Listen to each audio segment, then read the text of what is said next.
ሰላም ሰዎች እንዴት ናችሁ? ዛሬ የምናየው ኮንቴምፖራሪ አፍሪካን ነው። የዩኒት 9 የግሬድ 12 ማለት ነው። የመጨረሻው ፓርታችን ነው የሚሆነው። ስለዚህ ተከታተሉ። In terms of chronology, contemporary Africa is the post-colonial period. በክሮኖሎጂ ወይ ደግሞ በጊዜ ቅደም ተከተል ስንመለከተው ኮንቴምፖራሪ አፍሪካ የሚባለው ኮንሰፕት ከሁለተኛው ዓለም ወይ ደግሞ ከቀኝ ግዛት ከወጣንበት ጊዜ በኋላ ያለው ፔሪድ ነው። But colonialism did not end at one specific time. ነገር ግን ያው ኮሎኒያሊዝም በዚህን ጊዜ ነው ያበቃው ማለት አንችልም። ለአንዳንዱ ሀገር በ57 ለሌላው በ63 ለሌላው ደግሞ በ60 ነው። ስለዚህ የኮንቴምፖራሪ መጀመሪያም like this day ማለት አንችልም። It took African some 40 years to achieve complete independence.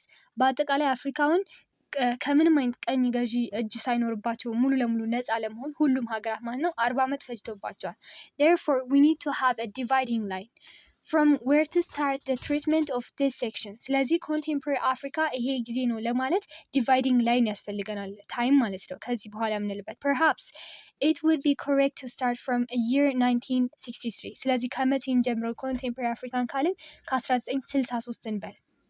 When Organization of African Unity come to the beginning ለምን ከተባለ በ1963 የኦኤዩ መጀመሪያ ስለነበረ በዛ ተመርኩዘን at the time around 31 states were firmly independent. ያኔ በባለፈው ፓርታችን ላይ እንዳየ ነው በ1963 ላይ ኦኤዩ ሲመሰረትና አዲስ አበባ ላይ ስብሰባ ሲካሄድ 31 ኢንዲፔንደንት የአፍሪካ ሀገራት ፓርቲሲፔት ያደረጉበት ስለነበረ ነው። Most were all of these states as well as those who were to achieve independence in the following year faced more or less similar political, economical and social problem. እነዚህ 31 ኢንዲፔንደንት ሀገራት እና ከነሱም በኋላ ነፃ የወጡ ሌላ ስቴቶች ተመሳሳይ የሆነ የኢኮኖሚካል እና የሶሻል ችግር ገጥሟቸው ነበረ። In 1960s and 70s and later, the major problem in Africa countries that had been lack of political stability. ከ1960 እና ሰቦቹ እንዲሁም ደግሞ ከዛም በኋላ ባሉት ጊዜዎች ውስጥ አፍሪካ ዋና ችግሯ የፖለቲካል ስታቢሊቲ ነበረ። ምንም የፖለቲካል መረጋጋት አልነበረም። ቀውስ በቀውስ ነበረ። Irresponsible and undemocratic governance, one-party rule, corruption, poverty and injustice characterize large number of African states.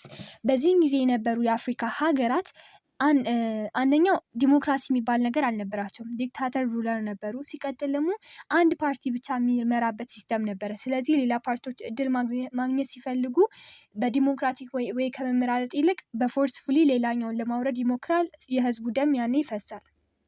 ሌላው ደግሞ ኮራፕሽን በጣም ነበረ። በኮራፕሽን አለ ማለት ደግሞ ድሃው ህዝብ ይሰቃያል፣ ፖቨርቲ ይስፋፋል ማለት ነው።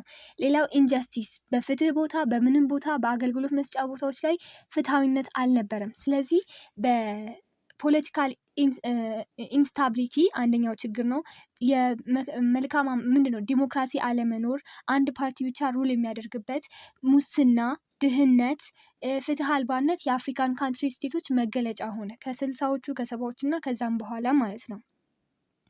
Those glaring shortcomings brought about political oppositions, coup d'etats and revolutions, depriving African stability and the chance for smooth development. እነዚህ ከላይ ያየናቸው አለመረጋጋት ደግሞ ቀስ በቀስ አፍሪካ ውስጥ ምን እንዲመጣ አደረጉ? ተቃውሞች፣ ሰላማዊ ሰልፎች፣ ንብረት ማውደም፣ ስራ ማቆም፣ ኩብዴታዎች፣ ምንድነው መፈንቅለ መንግስት ሙከራዎች። መፈንቅለ መንግስት ደግሞ እንዲሁ አይደለም፣ ጦርነት ተኩስ ምናምን አለበት። ለመሳሪያ የሚወጣው ወጪ አለ፣ የሚወድመው ንብረት አለ፣ ሰው የሚጠፋው ሰው አለ። ሪቮሉሽኖች ደግሞ አብዮቶች ያልኳቸው እንደ ስራ ማቆም ሊሆን ይችላል፣ ንብረት ማቃጠል ሊሆን ይችላል፣ የተለያዩ አብዮቶች። እንዲሁም ደግሞ እነዚህ በአጠቃላይ ተደምረው የአፍሪካን ሰላም ነሷት። አይደለም ዴቨሎፕ አንድ ላይ ዩኒፋይ ሊሆኑ እዛው ለብቻቸው ራሱ ስሙዝ የሆነ ዴቨሎፕመንት አቺቭ ማድረግ አልቻሉም። The post-independence decades were especially marked by the coup d'etats and counter coups. በተለይ ደግሞ ነፃ ከወጡ በኋላ ያሉት 10 ዓመታት በመፈንቅለ መንግስትና ኩፕ ካውንተር ኩፕ ማለት ደግሞ መፈንቅለ መንግስት ያደረገባቸውን ሰዎች ድጋሜ ከስልጣን ማንሳት ማለት ነው። ለምሳሌ የሆነ ንጉስ ነበረ፣ እሱን መፈንቅለ መንግስት አከናወኑና ነገሱ። አሁን የነገሱትን ደግሞ ድጋሜ ያፈናቅለው ራሱ ሲመለስ ካውንተር ኩፕ እንለዋለን። Government in many countries one after other in ኩዊክ ሰክሰሽንስ ማለት በተለያየ ሀገር ያሉ ገቨርንመንቶች በቶሎ አንዳቸው ሌላኛቸውን መተካት ማለት ነው። ኩዊክሊ መፈንቅለ መንግስት ስለሆነ ቶሎ አንደኛቸው ለመንገስ ስለሚጓጉ በደንብ ሳይሰሩ ምናምን አንዳቸው የመጡት ሌላኛቸው መተው ፍንቅል ያደርጓቸዋል፣ ራሳቸው ይነግሳሉ፣ ፍንቅል ያደርጓቸዋል፣ ራሳቸው ይነግሳሉ። ብቻ በትንሽዬ ዓመት ውስጥ በጣም ብዙ መንግስት ይፈራረቅባታል፣ አንዱም በደንብ ሳይሰራ ማለት ነው። For instance, between 1963, violent changes of government occurred in Dahomey. Dahomey ማለት ቤኒን ናት። ቤኒን ውስጥ ከ1960 በኋላ የተከሰተውን የመንግስት መፈራረቅ ማየት እንችላለን። later countries lead other assassinated ማለት አሁን የሚመራው ሌላ በሚቀጥለው ይገደላል፣ አሳሲኔት ይደረጋል ምናምን እንደዚህ ሲስተም የነበረበት ማለት ነው። As the following select problem affected every part of the continent. ዳሆሚ ላይ ብቻ ሳይሆን ወይ ደግሞ ቤኒን ላይ ብቻ ሳይሆን የሌሎች የአፍሪካ ሀገሮች ላይም ይሄ ተመሳሳይ የሆነ አክሽን ተካሂዷል። In December 1962, Habib Bourguiba, president of barely escaped days from the attempt of assassination. Habib Bourguiba የቱኒዚያው ሊደር ነበረ እና በ1962 ዲሴምበር ላይ ከተደረገበት የሞት ግድያ ለጥቂት ነው ያመለጠው። In August 1963, President Fulbert Yulu Brazzaville was overthrown. ይሄ ፕሬዚደንት ፉልበርት ዩሉ የሚባለው ደግሞ የኮንጎ ሊደር የነበረው ሲሆን በተመሳሳይ ምንድነው ሲስተም በመፈንቅለ መንግስት ማለት ነው በ1963 ከስልጣን ተወግዷል። In June 1965, military coup in Algeria and overthrown President Bembela.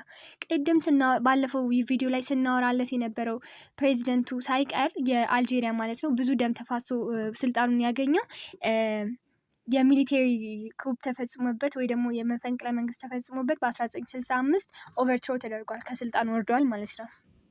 In January 1966, a coup in Nigeria destroyed the lives of many political leaders. በ1966 ጃንዋሪ አካባቢ ናይጄሪያ ውስጥ ተከስቶ የነበረው የመፈንቅለ መንግስት ብዙዎቹን ሊደሮች ህይወት ያበላሸ ነበረ እና in February 1966, when Nkrumah was overthrown by the power, in September 1969, the army took power in Libya, removing King Idris.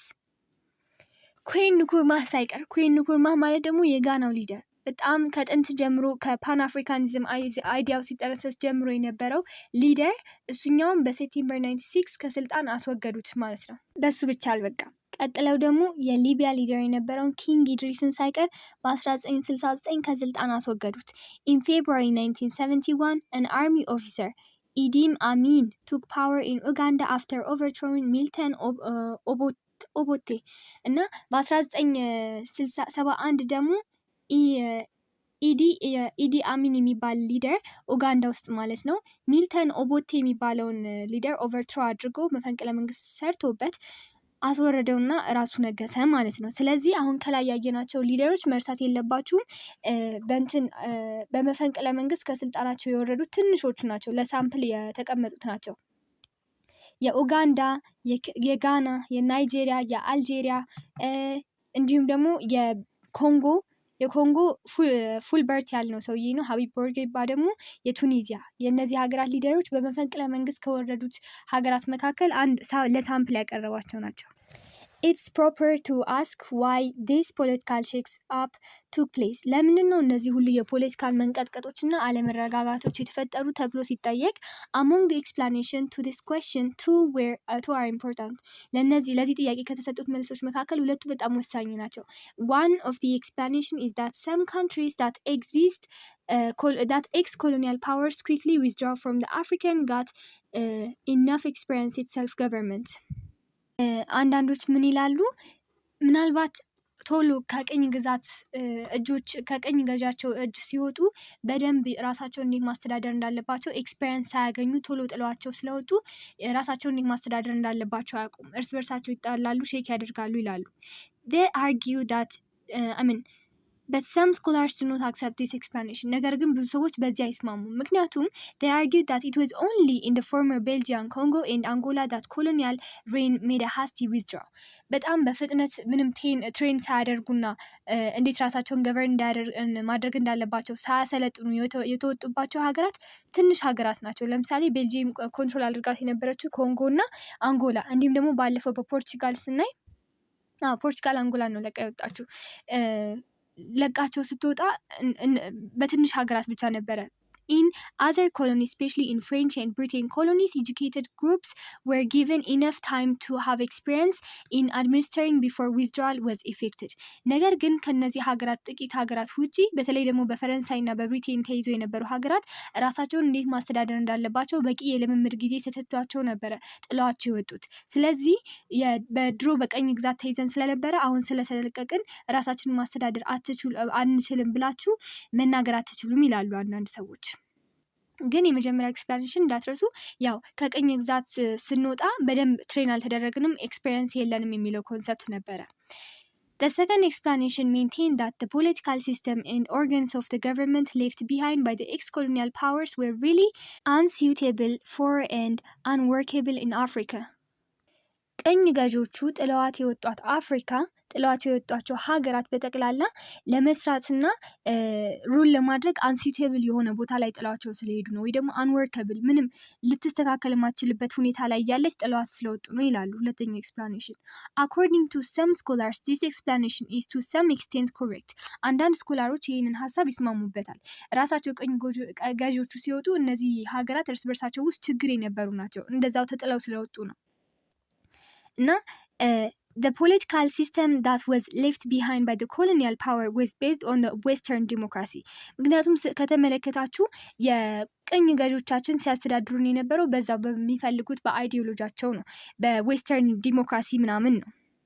በእርግጥ እኛ ቀኝ ተገዝተን ዲሞክራሲ የሚባል ሲስተም ውስጥ ባንኖርም እነሱ ሩል የሚያደርጉበት መንገድ ግን ያው ዲሞክራቲክ ነው፣ በራሳቸው ሲስተም ነበረ። This system works best where two or more political parties with ideology based program operates within the framework or constitution. የእነሱን አይዲዮሎጂ በዲሞክራቲክ መንገድ መኖር ከፈለግን ደግሞ ሁለትና ከዛ በላይ የሆኑ ፓርቲዎች የተለያዩ አይዲዮሎጂ ያላቸው የተለያየ ፕሮግራም ያላቸውና በተለያየ የፍሬምወርክ ኦፕሬት ማድረግ የሚችል ኮንስቲቱሽን ያስፈልጋል። And that has to be done through the periodic election which citizens who are nearly all literate and participate. ይህንን ሁሉ ብዙ ፓርቲ ኖሮ ኮንስቲቱሽን ኖሮ ራሱ ለመስራት ምርጫውን በየጊዜው ሁሉም ሲቲዝን የተማረ ሆኖ ፓርቲሲፔት ማድረግ አለበት እና ይሄ ሁሉ ኮንዲሽን ደግሞ these conditions were not reap in Africa. ይሄን ሁሉ ኮንሰፕት ካየነው ደግሞ አፍሪካ ውስጥ ምንም የለም፣ አንድ ፓርቲ ብቻ ነው ያለው፣ እሱም ነፃ አውጪው ነው። ከሱ በኋላ እሱን መፈነቃቀል ነው የሚያውቁት። ሲስተሙ ራሱ ቢኖር ራሱ ኮንስቲቱሽን ማርቀቅ ይፈልጋል። እሺ ረቋል ብንል ራሱ ሰዎቹ የተማሩ አይደሉም፣ ሲጨቆኑ የኖሩ ናቸው፣ በየጊዜው ኢሌክሽን አልተማሩም። ስለዚህ የእነሱ ሲስተም እንደዚሁ ተጥሎ የሚሄዱ አፍሪካን ሩል ለማድረግ ከባድ አደረገው። In the pre-colonial period of the political tradition among the peoples of Africa was the rule of kings and chiefs who exercised unlimited power. አፍሪካኖች ታዲያ እንዴት ነበር ራሳቸውን ሩል የሚያደርጉት ከነሱ በፊት ካለን ያኔማ በቃ በኪንግ በቺፍ ላይክ ኦልድ የሆነ ዌይ ነበር ሩል የሚደራረጉት። አሁን ደግሞ ላይክ ጊዜው ተቀይሯል፣ የእነሱን ሲስተም አምጥተውታል። ወይ ዲሞክራሲ አይባል ወይ ደግሞ ንጉሳዊ አይባል ዲክታተር የሆነ በቃ መመነጫጨቅ አይነት ሲስተም ውስጥ ነው የገቡት። At the time of independence, the great majority of African people were illiterate. እና ብዙ ጊዜ አብዛኞቹ ነፃነታቸውን በሚያገኙበት ጊዜ ያልተማሩ ነበሩ፣ illiterate ነበሩ። Under such conditions, there could be no meaningful political participation such as required for political stability based on the Western democracy. በዚህ ኮንዲሽን ስር እያሉ እነሱ የሚያውቁት ንጉሳዊ ስርዓት ነው። አሁን አስተምሯቸው የሄዱት ደግሞ ዲሞክራሲያዊ የሆነ ነገር ነው። ለዲሞክራሲ ደግሞ የተማረ ሰው ያስፈልጋል። የተማረ ሰው ደግሞ የለም። ስለዚህ በዌስተርኖቹ ቤዝድ ሆኖ እንዲሰሩ ጥሩ ሁኔታ ፈጥረውላቸው አልሄዱም። In fact, there were countries where two or more political parties existed. እንደዚህም ሆኖ ግን አንዳንድ ሀገራት ላይ ሁለትና ከዛ በላይ የሆነ ፓርቲ ኤግዚስት ያደረገባቸው ሀገራት ነበሩ። Yet once in power, most of these parties desire to stay in political identifiedly. ምንም ያህል ሁለትና ከዛ በላይ የሆኑ ፓርቲዎች ሲኖሩ ግን ስልጣን ላይ ሲወጡ የሆነ ነገር ያደርጋቸዋል፣ ብቻ ያሰክራቸዋል መሰለኝ። እነሱ ብቻ ነው መግዛት የሚፈልጉት፣ እዛ ላይ ብዙ ሰዓት መቆየት ይፈልጋሉ። Moreover, they took a strong measure to eliminate opposition. ስለዚህ ምን ያደርጋሉ? ችግር በሚገጥማቸው ወይ ደግሞ እነሱን የሚቃወማቸው ፓርቲ በሚኖርበት ጊዜ እነሱን ኤሊሚኔት ለማድረግ ለማጥፋት፣ ለመግደል ምናምን ነው እንጂ በሰክሰስፉሊ አነጋግሬ እኔ ገዛለሁ ወይ ደግሞ ወርዳለሁ የሚል ኮንሰፕት አልነበራቸውም። ይነግሳሉ። ድሮ ዲሞክራቲክ የነበሩ ቢሆን ራሱ ሲነግሱ እዛው መቆየት ይፈልጉና ተቃዋሚያቸውን ያስወግዳሉ።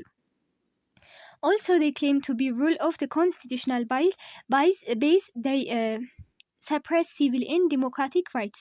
ምንም ያህል ራሳቸውን በኮንስቲቱሽን የሚመራ ሀገርና መንግስት ነው ብለው ቢጠሩም ግን እነሱ በጣም ዲሞክራቲክ እና ሲቪል ራይቶችን ይጥሳሉ ማለት ነው። and violate human rightsዎችንም ይጥሳሉ። all this crystallized opposition against the ruling parties and government become a source of political instability. እነዚህ አንድ ላይ መንግስቶቹና ሩሊንግ ፓርቲዎች ላይ የሚነሱትን ችግሮች ተያይዘው የፖለቲካል አለመረጋጋት አፍሪካ ውስጥ ፈጠሩ ማለት ነው። እንዳትረሱ ከፖይንታችን ላለማውጣት ሁለቱ ኮንሰፕቶች ምንድን ናቸው ለአፍሪካን አንስታቢሊቲ መምጣት ምክንያት ከተባለ አንደኛው እንዴት ራሳችንን ገቨርን ማድረግ እንዳለብን ሳያስተምሩን ስለወጡ ነው። ሁለተኛ ደግሞ ትተውልን የሄዱት የሩሊንግ ሲስተም የማይስማማ ስለሆነ ነው። ዲሞክራሲ የማይስማማ ስለሆነ ነው። Colonialism has also left behind legacies of problems which contributed to political instability. ቅኝ ግዛት በቅኝ መገዛታችን የራሱን የሆነ ጠባሳና አለመረጋጋቶች ለመፍጠር ጠባሳ ጥሎ ያለፈ ነገር ነው። One result of the colonialism was the creation supposedly of nation states. ማለት ሌላኛው ምንድነው ጥሎ ካለፋቸው ጠባሳዎች ወይ ደግሞ ነገሮች መካከል ምንድነው ኔሽን መመስረት አለበት። አንድ ነጥለዋቸው ከወጡ በኋላ እንደ ኔሽን ሆኖ መመስረት ግድ ይላል።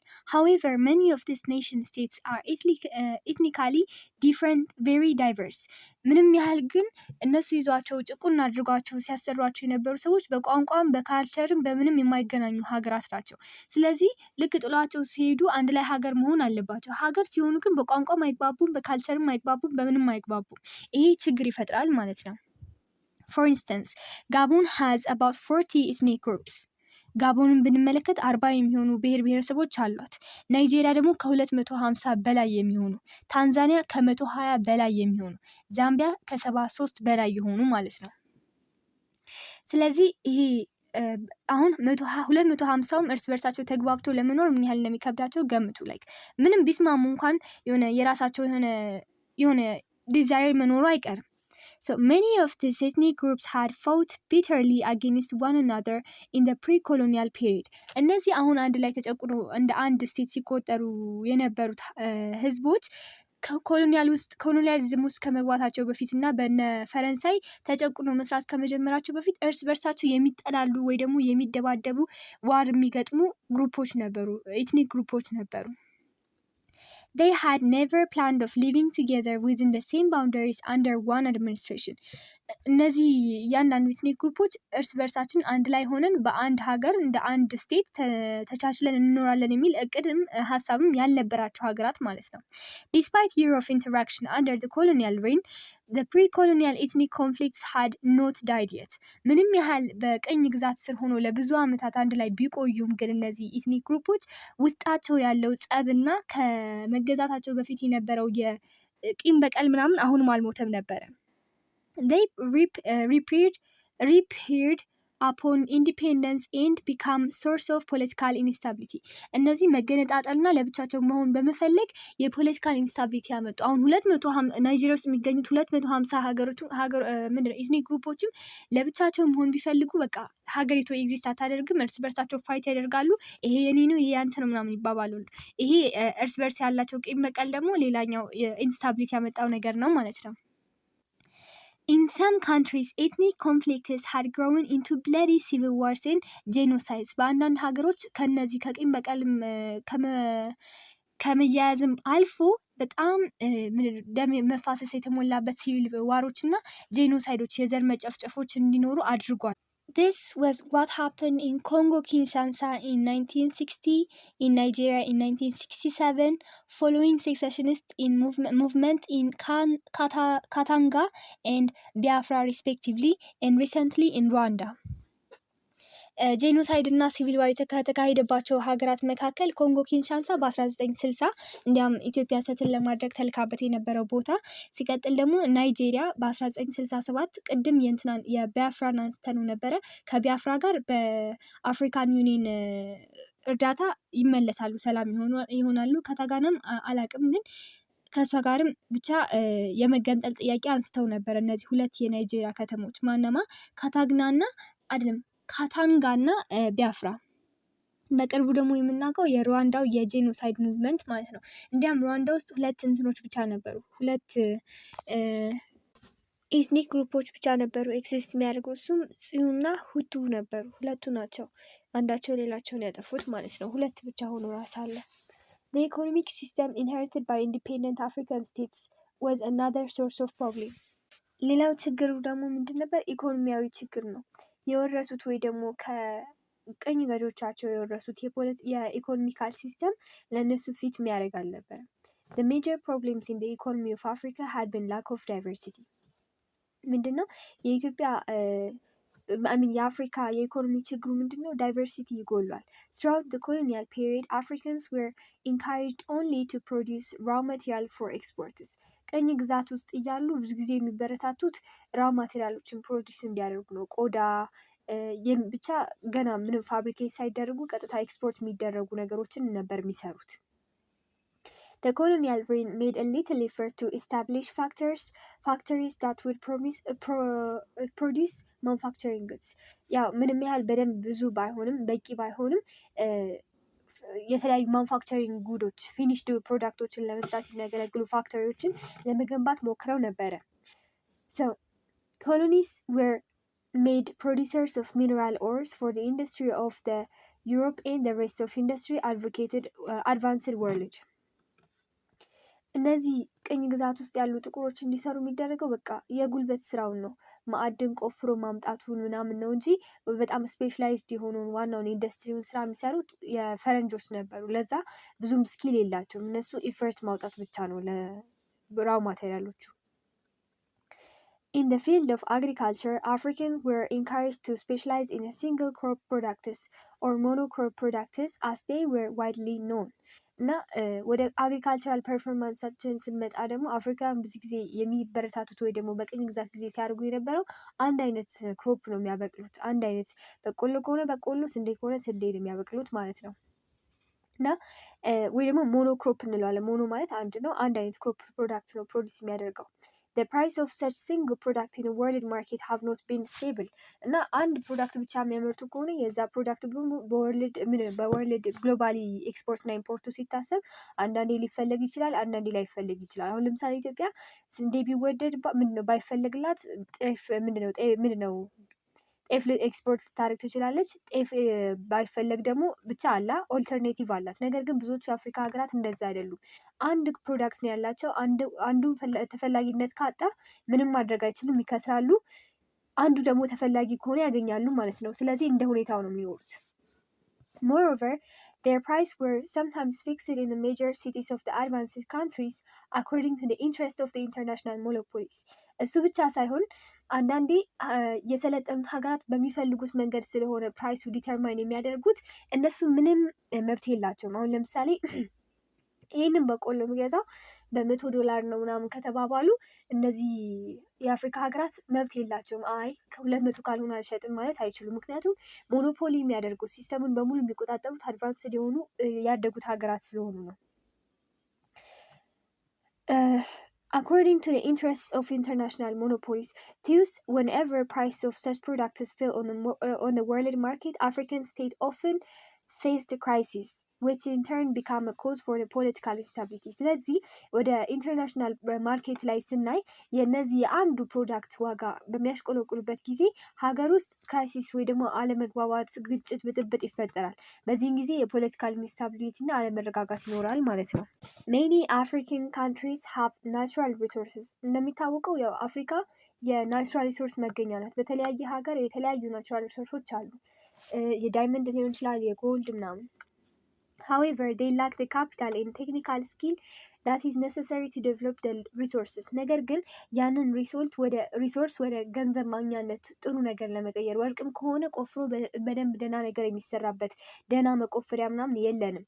ያንን ካፒታል የለንም፣ እንዲሁም ደግሞ ስኪሉም የለንም፣ ያንን ሪሶርስ የመጠቀም ስኪል። ስለዚህ ችግር ነው። On the other hand, the economy of African countries based on agriculture. በሌላ መልኩ ደግሞ ስንመለከተው ያው ብዙዎቹ የአፍሪካ ሀገራት አግሪካልቸር ላይ ዲፔንድ ስለሚያደርጉ ቅድም እንዳልነው አንድ አይነት ክሮፕ ስለሚያመርቱ ግድ ነው። ሌላው ደግሞ በአግሪካልቸር ቴክኒክስ አር ስቲል ባክዋርድ፣ እሱንም የሚያመርቱት ባክዋርድ በሆነ መንገድ ነው። አስተራረሱ፣ ማዳበሪያው እንዲሁም ሌላ ፋክተሮች በአግሪካልቸር ራሱ ባክዋርድ ነው። The majority of the rural population use traditional method and technique of agriculture. እንዳልኩት ሁሉም የገጠር ነዋሪ ነው አብዛኛው ህዝብ ደግሞ። ስለዚህ ሁሉም የሚጠቀሙት የአግሪካልቸር ሜተድ ደግሞ ባክዋርድ ነው። Because of this, food shortage was and still is a great problem in Africa. በዚህም የአግሪካልቸር ፕሮብሌም አለ ማለት በቂ ምግብ አይመረትም ማለት ነው። በቂ ምግብ ጥረት ደግሞ የነበረና አሁንም ያለ ነገር ነው በኢትዮጵያ ውስጥ ማለት ነው። በተለያዩ የአፍሪካ ሀገራት ላይ ድርቅ ይከሰታል ኢትዮጵያ ውስጥም ጨምሮ። This problem is further made worse by rapid population growth, especially in the cities. There is because of the population movement into cities from rural areas. በዚህ በምግብ እጥረቱ ላይ ደግሞ ብዙ የህዝብ ቁጥር መኖር ተጨምሮበት ነገሩን ያባብሳል። ምክንያቱም ያሉትን በቂ ምግብ አላገኙም። ሌላ ደግሞ በጣም ብዙ ፖፑሌሽን በሚመጣበት ጊዜ ነገሩን ያባብሰዋል። በተለይ ደግሞ በከተማ አካባቢ፣ ምክንያቱም ከተሞች ራሳቸውን የቻሉ ችግር ውስጥ እንዳሉ ሆኖ ብዙ ህዝብ ደግሞ ከገጠር ክፍል ወደ ከተሞች፣ አሁን በአፍሪካ ውስጥ በየሀገሩ ትንሽ ከተሞች ናቸው ያሉት። ግን ወደ እነዚህ ከተሞች አሁን ለምሳሌ አዲስ አበባ እንመልከት። ከተለያየ አካባቢ ወደ አዲስ አበባ የሚፈልሱት ህዝቦች በጣም ብዙ ናቸው። መያዝና ላይክ መቋቋም ማስተዳደር ከምትችለው ህዝብ በላይ ማለት ነው። ይሄ ደግሞ ነገሩን በጣም ወርስ ያደርገዋል። This lead to problems of urban poverty, unemployment and crime. ይሄ ደግሞ ቀስ በቀስ ምንድን የሚያደርገው ድህነት፣ በጣም የመጡት ሰዎች እንዲሁም ደግሞ የመጡት ባይሆኑ ቢያልፍላቸው ራሱ የከተማው ሰዎች ለማኝ ከመሆኑ ውጭ ሌላ አማራጭ አይኖራቸውም። የስራ እድል አያገኙም። ሁሉም ሰው ይሻማል። ክራይሞች፣ ሰርቶ ምናምን ያልተለወጠ ሰው በቀማኛነትና ሌላ ወንጀለኛ እንዲሆን ነገሮች ያስገዱታል። ይሄ ነገር ፖዚቲቭ ባይሆንም ግን መፈጠሩ የማይቀር ነገር ነው። Big cities outgrow the service necessary for decent urban life, as money to provide the service is not available. በዚህም ጊዜ ደግሞ አርባኖች ወይ ደግሞ ከተማዎች ዲሰንት አሪፍ የሚባለውን ላይፍ ለህዝቦቹ ለመስጠት የሚያክላቸውን ገንዘብ ያጣሉ እና ኤቭሪ ከተማ ሲባል የሆነ ጸዳ ያለ ኑሮ አይደለ? ይሄንን ዲሰንት የሆነ ላይፍ ለሰው ፕሮቫይድ ለማድረግ ገንዘቡ ምንም አይኖራቸውም ማለት ነው። There is also a problem of environmental degradation aggravated by backward agricultural technique. እሱ ብቻ ሳይሆን ተፈጥሯዊ ችግርም ሳይድ በሳይድ አለ። ይሄ ምን ነው? ቴክኒክና ስኪል የሌለው አስተራረስ፣ በጣም ኋላ ቀር የሆነ አስተራረስ ቦታው እንዲደረመስ፣ ሶይሉ እንዲሸረሸር ምክንያት ይሆናል። As a result, in many countries to the south of the Sahara, desertification has been expanded rapidly. በዚህም ምክንያት በተለያዩ የአፍሪካ ሀገራት ላይ ማለት ነው ከሰሃራ በታች ባሉ ሀገራት ላይ በረሃነት በጣም በአጭር ጊዜ ውስጥ እየተስፋፋ ይገኛል። እነ ሳሄል ምናምን ሪጅን አካባቢ ማለት ነው። Consequently, many countries have been hit by a periodic drought. እና አብዛኛዎቹ ደግሞ በድርቅ ዴዘርቲፊኬሽን አለ ማለት ዝናብ አያገኙም፣ አያርሱም፣ ምግብ የለም፣ ድርቅ አለ ማለት ነው። In such countries, governments are forced to spend their small annual income of food import or depend on international donor agencies. በዚህን ጊዜ ደግሞ መንግስታት ምን ይገደዳሉ? ግዴታ የሰው እጅ ወይ ደግሞ የሌላ ሀገር እጆችን አይቶ ለሀገሪቱ ህዝቦች ምግብ ፕሮቫይድ ማድረግ አለባቸው ወይ ደግሞ የሚችሉትን ያህል ሰርተው በገንዘቡ ምግብ ማምረት አለባቸው እንደምንም ብለው። The HIV/AIDS pandemic has been worsened the condition in most black Africans. ሌላው HIV በአፍሪካውያን ላይ በጣም ትልቅ ጠባሳ የጣለ በሽታ ነበርና በጣም እንዲያም እንደዚህ በአሁኑ ጊዜ ትሪት እንደሚደረገው አልነበረም። HIV ቶሎ ገደል የሚያደርግ ነበር እንደ ኮሮና ነገር ማለት ነው ስላችሁ። ይሄ ያሁኑ በማስታገሻም በምንም ሊቆዩ ይችላሉ። ያኔ ግን በጣም ቴሪፊክ የሆነ ጠባሳ የጣለባቸው በሽታ ነበረ። እሱም መጣባቸው። Donor agencies, moreover, have their own agenda prioritize, which may not be the priority aid recipient countries. ለእኛ ዶኔት የሚያደርጉት ወይ ደግሞ ለአፍሪካ ሀገራት እርዳታ የሚሰጡት ሀገራት ደግሞ እኛን ከመርዳት በፊት ፕራዮሪቲ የሚሆን ሌላ ጉዳይ ይኖራቸዋል። ስለዚህ እኛን ሲመቻቸው ከፈለጉ ሊረዱን የሚችሉ ሰዎች ነን ማለት ነው።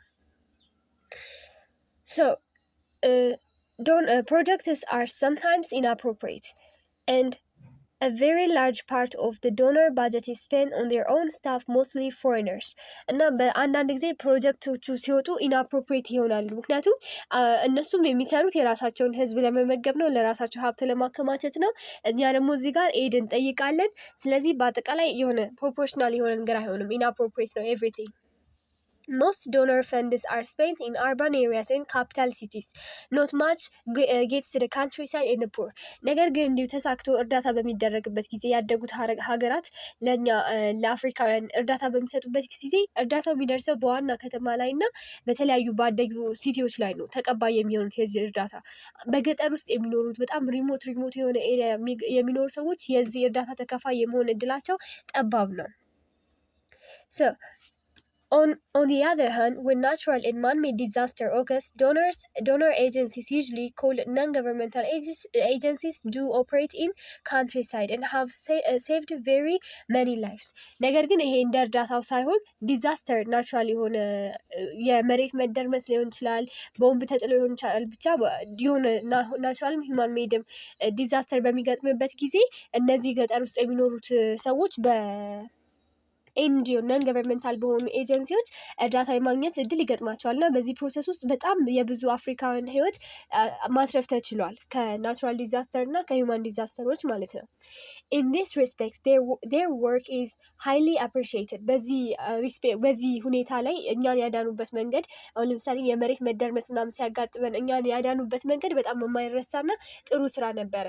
All these problems have made hunger, illiteracy, and poor health the lot of millions in contemporary Africa. በአጠቃላይ ኮንቴምፖራሪ የምንለው የአፍሪካ ፔሪድ ላይ ኮንቴምፖራሪ ማለት መጀመሪያ ተርማችን ምንድን ነበረ?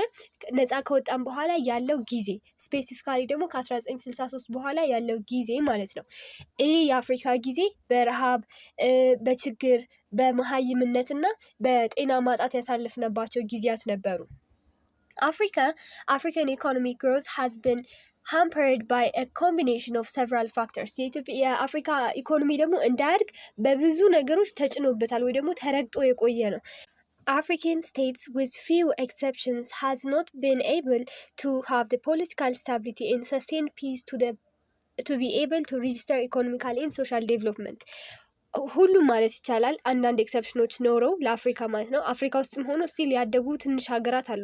ከነሱ ውጭ ያሉት የአፍሪካ ሀገራት ግን በፖለቲካል መረጋጋት እና ምንድነው ዘላቂነት ያለው ሰላምን ስላላገኙ፣ ፖለቲካል መረጋጋት ስላልነበርና ዘላቂነት የነበረው ሰላም ስለሌለ ደህና የሚባል የኢኮኖሚካልም የሶሻልም ዴቨሎፕመንት ማስመዝገብ አልቻሉም።